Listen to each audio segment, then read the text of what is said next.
ಗೆಳೆಯರ ನಮಸ್ಕಾರ. ಈಗಾಗಲೇ ನೀವು ಲಕ್ಕುಂಡಿಯನ್ನು ವಿಶ್ವ ಪಾರಂಪರಿಕ ತಾಣವಾಗಿ ಮಾಡುವ ಒಂದು ನಿಟ್ಟಿನಲ್ಲಿ ಎಚ್ ಕೆ ಪಾಟೀಲ್ ಅವರು ಮಾಡ್ತಿರುವಂಥ ಒಂದು ಅದ್ಭುತವಾದ ಕೆಲಸವನ್ನು ಈಗಾಗಲೇ ನೀವು ನೋಡಿದ್ದೀರಿ. ಇನ್ನು ಗದಗ ಸುತ್ತಮುತ್ತಲಿನ ಈ ಒಂದು ಪರಿಸರದಲ್ಲಿ ನೀವು ನೋಡಿದ್ರೆ ಅದರಲ್ಲೂ ಕೂಡ ಈ ಒಂದು ರೋಣ ವಿಧಾನಸಭಾ ಕ್ಷೇತ್ರದ ಒಳಗೆ ನೋಡಿದ್ರೆ ನಿಮಗೆ ಡಂಬಳ ಇರ್ಬೋದು, ಸವಡಿ ಇರ್ಬೋದು, ಸೂಡಿ ಇರ್ಬೋದು, ಅಥವಾ ರೋಣದಲ್ಲೇ ಸಾಕಷ್ಟು ಗುಡಿಗಳಿರ್ಬೋದು. ಹೀಗೆ ಹಲವು ಒಂದು ಐತಿಹಾಸಿಕ ಮಹತ್ವದ ಒಂದು ಸ್ಥಳಗಳು ಕೂಡ ಇದೆ. ಇವುಗಳನ್ನು ಕೂಡ ನಾಳೆ ಕಾಲಕ್ಕೇನಾದರೂ ಜೀರ್ಣೋದ್ಧಾರ ಮಾಡಿ ಪ್ರವಾಸೋದ್ಯಮದಲ್ಲಿ ಸ್ವಲ್ಪ ಉತ್ತೇಜನ ಕೊಟ್ಟರೆ ಈ ಭಾಗದಲ್ಲಿ ಅಂದರೆ ನಮಗೆ ಪೂರ್ತಿ ಒಂದು ಗದಗ ಜಿಲ್ಲೆನಲ್ಲಿ ಪ್ರವಾಸೋದ್ಯಮ ತುಂಬ ಚೆನ್ನಾಗಿ ಬೆಳೆಯೋ ಸಾಧ್ಯತೆ ಇದೆ. ಕನ್ನಡದ ಹಿರಿಮೆಯನ್ನು ಜಗತ್ತಿಗೆ ಸಾರುವ ನಿಟ್ಟಿನಲ್ಲಿ ಒಂದು ವಿಶಿಷ್ಟವಾದ ವಿನ್ಯಾಸ. ಕನ್ನಡದ ಕ ಅನ್ನುವ ಅಕ್ಷರ ಅಶೋಕನ ಕಾಲದಲ್ಲಿ ಈಗಿನ ಪ್ಲಸ್ನಂತೆ ತೋರುತ್ತಿದ್ದು, ಮುಂದೆ ಸಾತವಾಹನರು, ಬನವಾಸಿಯ ಕದಂಬರು, ಬಾದಾಮಿಯ ಚಾಲುಕ್ಯರು, ಮಾನ್ಯಕೇಟದ ರಾಷ್ಟ್ರಕೂಟರು, ಕಲ್ಯಾಣದ ಚಾಲುಕ್ಯರು, ದೋರ ಸಮುದ್ರದ ಹೊಯ್ಸಳರು, ವಿಜಯನಗರದ ಕರ್ನಾಟರು, ಮೈಸೂರಿನ ಒಡೆಯರ್ಗಳವರೆಗೂ ಬೆಳೆದು ಬಂದ ಹಾದಿಯನ್ನು ಇಲ್ಲಿ ತೋರಲಾಗಿದೆ. ಕನ್ನಡ ನಾಡು, ನುಡಿ, ಸಂಸ್ಕೃತಿ, ಲಿಪಿಯ ಮಹತ್ವವನ್ನು ಸಾರುವ ಇಂತಹ ಟೀ ಶರ್ಟನ್ನು ಧರಿಸೋಣ. ಕನ್ನಡದ ಹಿರಿಮೆಯನ್ನು ಜಗತ್ತಿಗೆ ಸಾರೋಣ. ಈ ನಿಟ್ಟಿನಲ್ಲಿ ಬಂದು ನಮ್ಮ ರೋಣ ವಿಧಾನಸಭಾ ಕ್ಷೇತ್ರದ ಶಾಸಕರಾದಂಥ GS ಪಾಟೀಲ್ ಅವರು ನಮ್ಮ ಜೊತೆ ಇದ್ದಾರೆ. ಸರ್ ನಮಸ್ಕಾರ. ನಮಸ್ಕಾರ ಸರ್. ಈಗ ರೋಣ ಸುತ್ತಮುತ್ತಲಲ್ಲೇ ನಾವು ನೋಡಿದಂಗೆ ಸಾಕಷ್ಟು ಐತಿಹಾಸಿಕ ಕಟ್ಟಡಗಳನ್ನ ನೋಡಿದ್ವಿ. ಅದನ್ನೇನಾದ್ರು ಜೀರ್ಣೋದ್ಧಾರ ಮಾಡುವಂಥ ಯಾವುದಾದ್ರು ಕೆಲಸಗಳು ನಡೀತಾ ಇದೆಯಾ ಈಗ?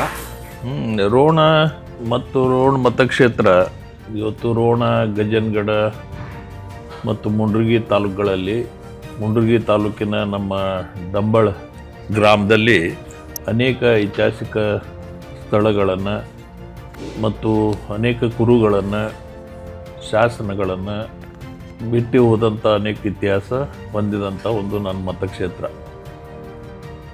ಇಲ್ಲಿ ಚಾಲುಕ್ಯರು, ರಾಷ್ಟ್ರಕೂಟರು ಅವರೆಲ್ಲ ಆಡಳಿತ ಮಾಡ್ತಕ್ಕಂಥ ಸಂದರ್ಭದಲ್ಲಿ ಅನೇಕ ಜಕಣಾಚಾರ್ಯರು ಇಲ್ಲಿ ನಮ್ಮ ಸೌಡಿ ಗ್ರಾಮದಲ್ಲಿ ರೋಣ, ಇಟಿಗಿ, ಸೂಡಿ ಮತ್ತು ಗಜೇನ್ಗಡನೂ ಕೂಡ ಒಂದು ಐತಿಹಾಸಿಕ ಸ್ಥಳ. ಆಮೇಲೆ ಡಂಬಳದಲ್ಲಿಯೂ ಕೂಡ ಹಳೆ ಪಾರಂಪರಿಕ ದೇವಸ್ಥಾನಗಳನ್ನು ಇಲ್ಲಿ ಕಟ್ಟಿ ಬೆಳೆಸಿದ್ದಾರೆ. ಈಗಾಗಲೇ ನಮ್ಮವರೇ ಆದಂಥ ಸನ್ಮಾನ್ಯ ಎಚ್ ಕೆ ಪಾಟೀಲರು ಈ ಪ್ರವಾಸ ಉದ್ದಿಮೆ ಸಚಿವರಾದಮೇಲೆ ನಮ್ಮ ಜಿಲ್ಲೆಗೆ ಭಾಳಷ್ಟು ಈ ಪುರಾತನ ದೇವಸ್ಥಾನಗಳ ಜೀರ್ಣೋದ್ಧಾರ ಮಾಡಬೇಕು ಅನ್ನೋ ಒಂದು ಪರಿಕಲ್ಪನೆ ಇಟ್ಟುಕೊಂಡು ಇವತ್ತು ಭಾಳಷ್ಟು ಕೆಲಸ ಕಾರ್ಯಗಳನ್ನು ಮಾಡ್ತಾ ಇದ್ದಾರೆ. ಅದರಲ್ಲಿ ವಿಶೇಷವಾಗಿ ಈಗಾಗಲೇ ಲಕ್ಕುಂಡಿ ಒಂದು ಐತಿಹಾಸಿಕ ಇತಿಹಾಸವನ್ನು ಹೊಂದಿದಂಥ ಒಂದು ಗ್ರಾಮ. ಅದನ್ನು ಗುರುತಿಸುವಲ್ಲಿನೂ ಕೂಡ ಭಾಳಷ್ಟು ನಾವು ಲಕ್ಕುಂಡಿ ಉತ್ಸವ ಮಾಡ್ತಿದ್ವಿ.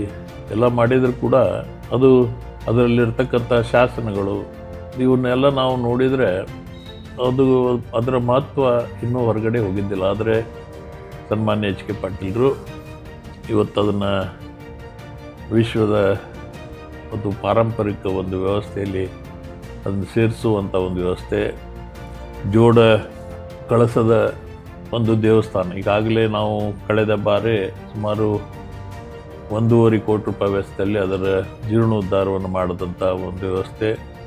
ಮತ್ತು ಈಗ ಅಲ್ಲಿ ಇರ್ತಕ್ಕಂಥ ನಮ್ಮ ಸ್ಟೆಪ್ ವೆಲ್ ಅದನ್ನು ನಮ್ಮ ಡೆಕ್ಕನ್ ಹೆರಿಟೇಜ್ನವರು ಅವರು CSR ಫಂಡ್ನಲ್ಲಿ ಅದನ್ನು ಡೆವಲಪ್ ಮಾಡಲಿಕ್ಕೆ ಸುಮಾರು 1.5 ಕೋಟಿ ರೂಪಾಯಲ್ಲಿ ಬಂದಿದ್ದಾರೆ. ಹಾಗೆ ಅಲ್ಲಿ ಸೋಮೇಶ್ವರ ದೇವಸ್ಥಾನ, ಟಂಕಸಾಲೆ, ಹೀಗೆ ಅನೇಕ ಮಲ್ಲಿಕಾರ್ಜುನ ದೇವಸ್ಥಾನ, ಇಂಥ ಅನೇಕ ದೇವಸ್ಥಾನಗಳು ಕೂಡ ಅಲ್ಲಿದೆ. ಇಂಥ ಒಂದು ಇತಿಹಾಸವನ್ನು ಇವತ್ತು ನಮ್ಮ ರೋಣ ಮತಕ್ಷೇತ್ರ ಹೊಂದಿದೆ.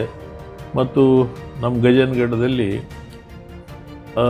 ಶಿವಾಜಿ ಮಹಾರಾಜ್ ಕಟ್ಟಿದಂಥ ಕೋಟೆ, ಇವೆಲ್ಲ ಅಲ್ಲಿರ್ತಕ್ಕಂಥ ಅನೇಕ ಶಾಸನಗಳು ಕೂಡ ಈಗ ನಮಗೆಲ್ಲ ದೊರಕಿದಂಥ ಒಂದು ವ್ಯವಸ್ಥೆ ಕೂಡ ಇದೆ.